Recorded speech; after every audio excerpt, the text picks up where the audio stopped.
folks, it is the Turtle Dork back with a new review for you today. So this is a review for a film that I personally have been waiting for an extremely long time. Yes, that is Incredibles 2, the new film from Pixar and Disney. Now, the first Incredibles came out in 2004, so this has been a 14-year wait. And as multiple Pixar films have come out since 2004, everybody has been asking the question, when is Incredibles 2, the one film that deserves a sequel? When are we going to get it? Well, Brad Bird has finally delivered, and yes, he has delivered this film, and it is awesome. I have to say, personally, myself, I love the fact that this film pretty much picks up exactly where the last film left off with the Underminer. Now, in the first film, when you saw the Underminer, you just thought that was a nice little button at the end of that film, which it is. So coming into the second film, you know, you wouldn't think that it would actually pick up, and it would seamlessly kind of continue the story that they set up in the first film, with superheroes being underground, superhero being illegal. And it's interesting because since 2004, this is before we had the MCU and this kind of resurgence and this new era of superhero films that we have now. So they were speaking on things that we have recently seen in stuff like what Marvel has done in Civil War. The Incredibles were speaking to that in a tremendous way, and even with the villain of Syndrome, and we'll get to a little bit more with the villain in this film, but I just wanted to say just how seamless they were able to kind of transition that film into this film. And again, some of the things that I really like about this film continues for why this was the first film was like my favorite Pixar film, is the fact that it's the family dynamic, and it's the way Brad Bird treats his characters and the way he shoots this film. And you've probably heard this before, like Brad Bird directs this film like a live action film, and it feels that way. The characters are fully realized characters. The dialogue between these characters are very it feels like dialogue that you would see in a live action film. The moments between Helen and Bob, when they're talking about everything that is going on, when they have to basically take their family and live somewhere else because they've been revealed to be these superheroes, and they have to think about the next steps that they have to take and how that is going to affect their kids and how it's going to affect their family. When you have those moments between the two of them, it feels fully realized.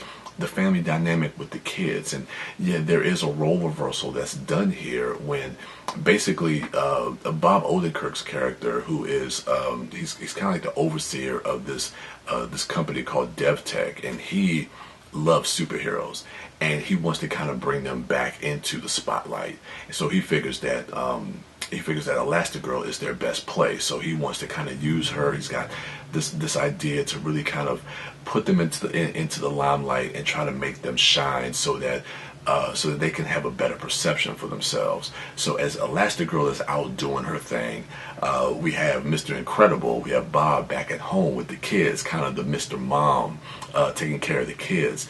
And I like how that really plays to his character, because he really feels that, okay, he really wants to be the one that's, wants to go out and do all the superhero-y type stuff, but yet he has to stay home with the kids, and how that kind of affects his own ego, but then also he also has to, I think it humbles him in a way as well, because he has to realize that being a hero is more than just saving a bunch of strangers on the train or whatever. It's helping your son with math homework.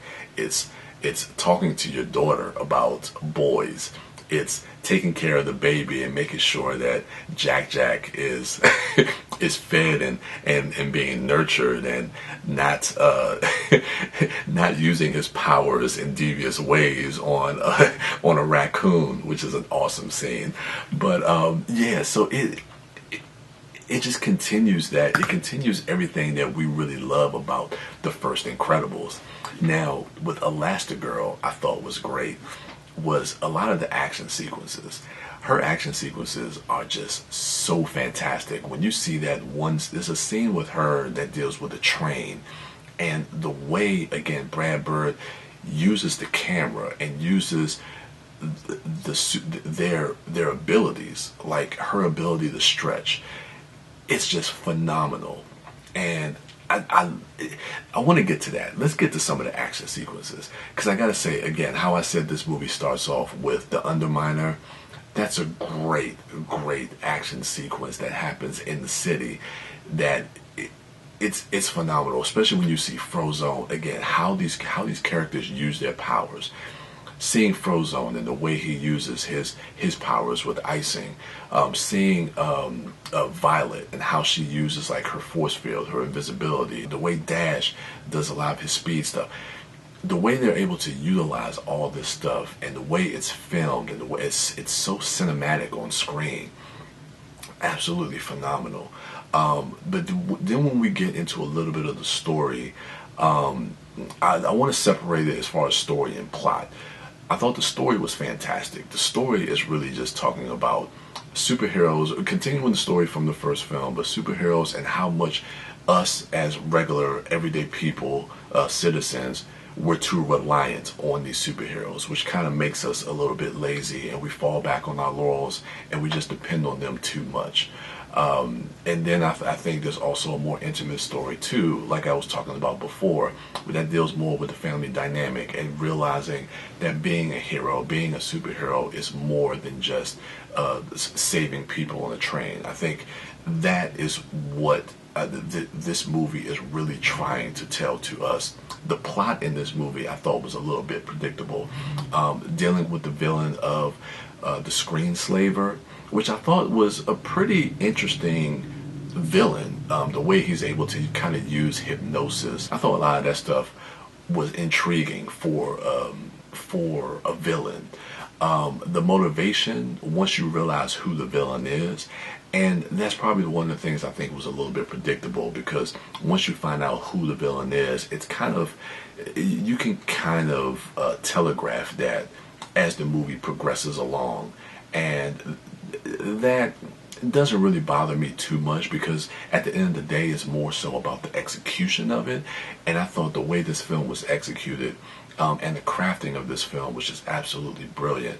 We do get to see other superheroes that come out, and when you get to see their powers and how their powers are used, specifically there's one with a character called Void, and in the third act of this film, the way Void and Elastigirl, there's a sequence there that I don't want to give too much away, but it is just, it is phenomenal to behold the way they're able to just craft all of this, and the way they use the camera, the way they, all this stuff is, for lack of a better word, it's incredible. But yeah, I just thought that when it comes to the action sequences in this movie, they were pretty nifty, in the way Brad Bird was able to kind of execute all of that stuff. And again, he does it in a way where it doesn't feel like an animated film. So I gotta say, all in all, this movie was a lot of fun. Jack Jack, I talked about him a bit. I didn't know how I was going to feel about Jack Jack, because everybody kept saying, oh man, he steals the movie. But I'm like, okay, is a baby really going to get into the action? But again, it's more about those smaller scenes with Mr. Incredible. And those scenes with Jack Jack are just so much fun to watch. They're so enjoyable. Again, Violet, I think, has a great character progression for her, because we really get to see her as she's kind of evolving into a young woman, and how that is affecting her. If there's any character I think that maybe gets a little bit of the short end, it might be Dash. I mean, we get a little bit of that with him as far as like going through like his math and with his father, as far as like with that, the whole thing dealing with the family dynamic. But outside of that, as far as like him as a character, he doesn't really have a lot in this film to do as far as like getting more deeper into his character. I think a lot of that really goes to Violet, and dealing with her, and the whole thing dealing with boys and stuff like that, and where that goes. They really gave her a lot more characterization in this film, which is fine by me.